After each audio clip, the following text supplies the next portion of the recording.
You may recall last year when I was riding this 12-foot jackalope. This year, I'm going to give you a second to guess what creature I'm riding. Well, if you guessed an 8,000-pound mammoth, you got it. The tusks kind of made them bigger than historically they should be, but I think it turned out really well. Clinton Lesh has been making art with sparks and metal scraps for nearly 10 years as a full-time metal sculptor. Kind of something similar. Cool.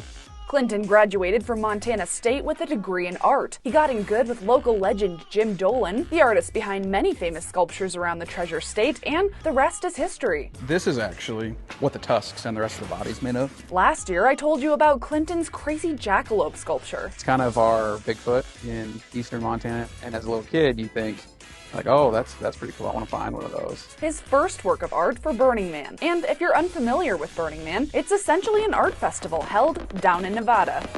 Essentially, 80,000 people show up to the desert where there's nothing, and they build a city for a week, and it's all about radical self-expression. About 75 large art pieces are commissioned, with around $1 million granted to the artists, Clinton included. I asked what inspired this year's creature, considering the theme to follow was tomorrow and today, all about the future. I looked into the past to see what I want to do. Dinosaurs, Ice Age animals. And I heard that they were cloning mammoths. I was like, well, that's kind of perfect. And I don't think you're cloning this mammoth, considering it took Clinton 5 months to make. These are the individual hairs that we're welding on for the mammoth. There's over 5,000 of these hairs, by the way, covering this 12-foot tall, 22-foot long, 4-ton mammoth. And when talking about a Clinton sculpture, you have to ask about the iconic trapdoors. Just like a car hood with this thing I can pull. Yeah. So I've got about 20 of these LED panels set up on the inside of here. I also asked Clinton, what was the hardest part about making him?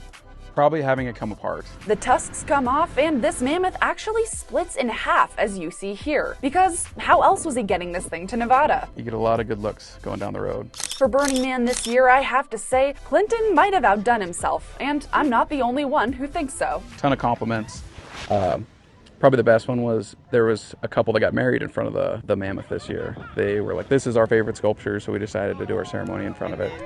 This mammoth is made from materials strictly from Montana. The eyes from a glass blower in Townsend. They're very soft and add like a soul to the sculpture almost. The stainless steel metal from a company in Billings. With Burning Man hosting folks from all over the world, I asked Clinton what it means to be representing Montana. It's an honor. A lot of people view Montana as this beautiful state and all these wonderful things going on. And then when you can bring art from Montana, they're like, oh, they've kind of got it all. Clinton tells me he intends on representing Montana again next year, and within the next month, he'll have his next crazy creature planned out. In Bozeman, Cassidy Powers, MTN News.